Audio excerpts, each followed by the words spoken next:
속보, 토트넘 순위는 여기까지. 토트넘 제안한 2,600억 최종 거절한 손흥민의 충격 행보에 영국 축구 팬들 아연실색하며 충격에 입 다물지 못하는 상황. 기디귿. 손흥민은 하락했고 토트넘 호스퍼의 미드필더와 수비는 전멸했다. 영국 매체 90MIN은 2일 2023-24 시즌 프리미어리그 포지션별 파워랭킹을 공개했다. 손흥민은 공격수 부분에서 7위를 기록했다. 이전에 공개한 순위에서 2계단이 하락한 수치였다. 손흥민이 최근 3경기 연속 침묵한 영향인 것으로 보인다. 토트넘 호스퍼는 지난 26일 영국 런던에 위치한 토트넘 호스퍼 스타디움에서 치러진 아스톤 빌라와의 2023-24 시즌 프리미어리그 13라운드 경기에서 1에서 2역전패를 당했다. 토트넘은 첼시, 울버햄튼, 아스톤 빌라까지 이어지는 3연전에서 모두 패배하면서 순위는 5위까지 추락했다. 손흥민은 풀타임을 소화하면서 득점에 주력했다. 전반 13분 브레넌 존슨이 연결한 크로스를 슈팅으로 연결했지만 넘어지면서 무게중심이 쏠렸고 허공을 갈랐다. 이후 21분에는 브리안 힐의 완벽한 크로스를 헤더 슈팅을 위해 머리를 갖다 댔지만 닿지 않아 아쉬움을 삼켰다. 손흥민의 고군분투를 하늘이 외면했다. 오프사이드 선언으로 3번이나 골 취소 불운이 있었다.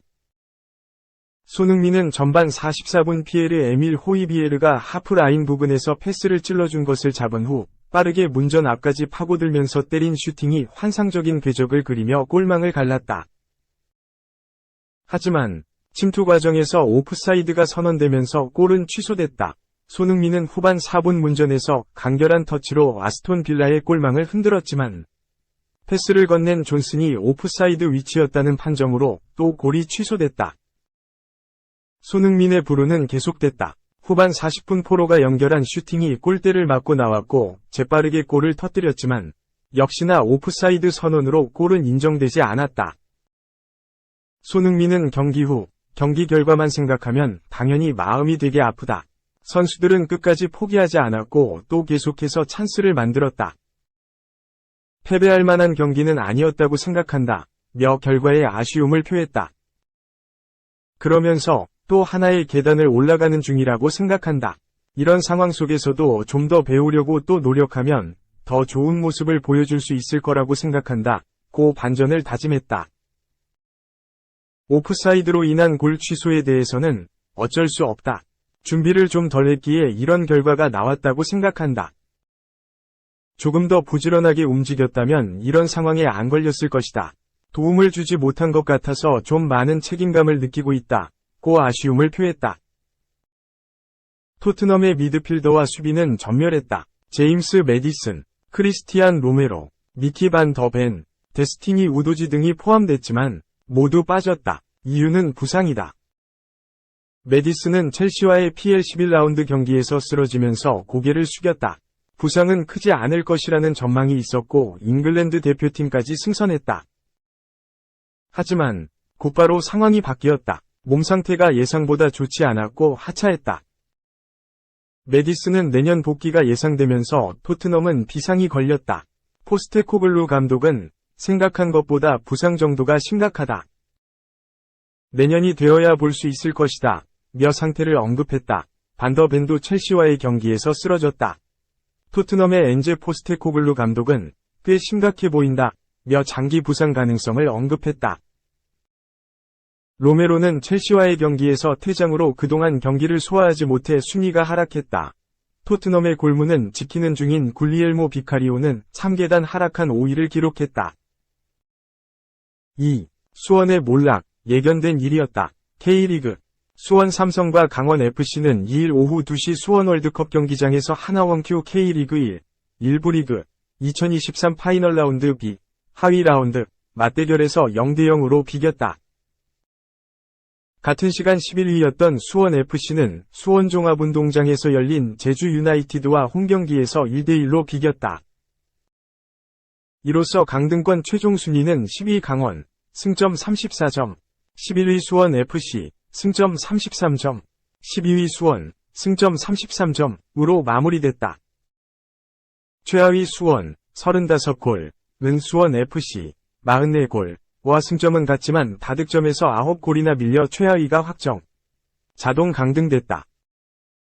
수원은 1995년 창단 이후 국내 프로스포츠 최고 인기 구단 중 하나로 명성을 떨쳐왔다. 역대 성적으로도 K리그 1 4회, FA컵 5회, 리그컵 6회, 아시아 축구연맹 챔피언스리그 2회 우승을 거두며 K리그 최고의 명문팀 반열에 올라섰다. 과거 스페인 프로축구의 레알 마드리드에 빗대 레알 수원이라 불릴 정도로 막강한 전력을 과시할 정도였다. 하지만 삼성스포츠단의 운영 주체가 2014년 삼성그룹에서 제1기획으로 넘어가면서 추락이 시작됐다. 프로축구단을 비롯한 삼성의 모든 스포츠 구단이 제1기획 산하로 흡수됐다. 구단은 적자 구조를 피하려고 긴축 재정에 들어갔고 결국 자금력이 부족한 상황에서 좋은 선수를 영입하지 못하는 악순환이 이어졌다. 수원은 승강제가 처음 도입된 2013년 K리그에서 수원은 총연봉 90억 6,742만원으로 12개 구단 중 가장 많은 금액을 사용하는 등 탄탄한 로스터를 구축하는 데 힘써왔다. 하지만 지난해에는 군인 선수들로만 구성된 김천 상무를 제외한 11개 구단 중 선수단 연봉 규모가 8위, 88억 7,583만원에 그칠 정도로 선수단 구성에 투자를 줄였다. 나가는 선수만 늘어나고 들어오는 선수도 적었던 수원이다. 김민우, 청두 룽청, 정성빈, 미네소타 등 팀의 중심이던 선수들이 나갔지만 이를 대체할 선수 영입이 무뎠다.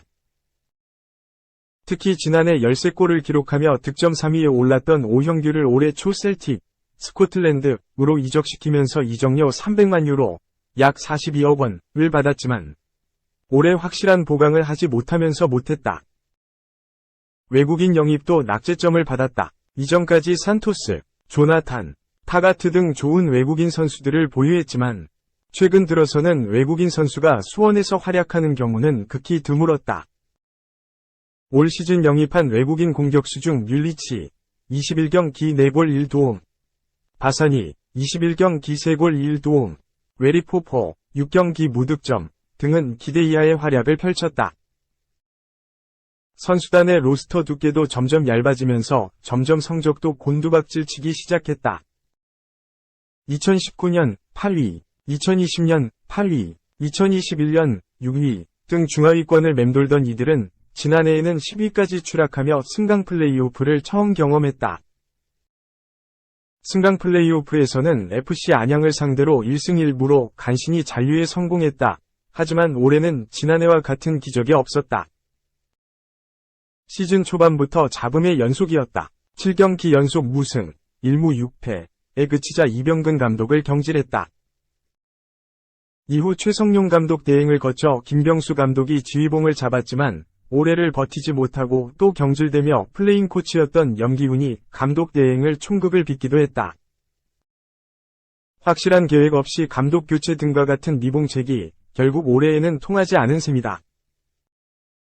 침몰하던 수원이라는 거함은 결국 바다 밑으로 가라앉고 말았다.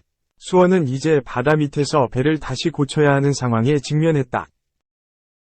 3. 대륙이 또 대륙했네. 중국 선수. 태국 선수 집단 가격에 패싸움 번져 AFC 징계하겠다. 대륙의 기상이 또 사건을 일으켰다. 중국 슈퍼리그 소속 저장FC는 지난달 29일 중국 후저우 올림픽 스포츠센터에서 개최된 2023에서 24시즌 AFC 아시아 챔피언스 리그 H조 예선 5차전에서 태국팀 부리람 유나이티드를 3에서 2로 이겼다. 부리람 2승 3패, 플러스 0, 2, 3위, 저장 2승 3패, 마이너스 4, 2, 4위다. 이날 두 팀은 7장의 옐로카드를 주고받으며 격렬한 경기를 치렀다. K리그에서 뛰었던 선수들도 보였다. 지난 시즌 울산현대 우승주역 레오나르도는 저장 선수로 선발 출전해 전반 27분 1에서 1을 만드는 동점골을 넣었다. 지난 시즌 성남에서 뛴 수비수 김민혁은 부리람의 주전 센터백으로 출전했다. 경기 후 문제가 발생했다. 부리람 선수가 중국 선수에게 맞아서 넘어졌다. 이에 화가 난 부리람의 아제르바이젠 출신 공격수 라밀 셰이다예프가 저장상 미드필더 장자치에게 돌진했다. 그러자 중국 선수들이 셰이다예프를 집단으로 구타했다. 불이람 선수들까지 한데 엉키면서 순식간에 운동장이 격투장으로 돌변했다. 경기장에 보안요원들이 출동한 뒤 1분 뒤에야 사태가 겨우 진정됐다. 하지만 흥분한 중국 홈팬들이 태국 선수들에게 패배자들이라고 합창했다. 중국 팬들이 집단구타한 중국 선수들을 옹호한 것이다. 태국 시암 스포츠는 해당 사건을 다루며 아시아 축구연맹이 이번 사건을 조사하고 양팀 선수들에게 출전 금지 및 벌금 징계를 내릴 예정이다. 저장FC는 다음 경기를 홈구장이 아닌 중립경기장에서 치러야 할 수 있다고 보도했다.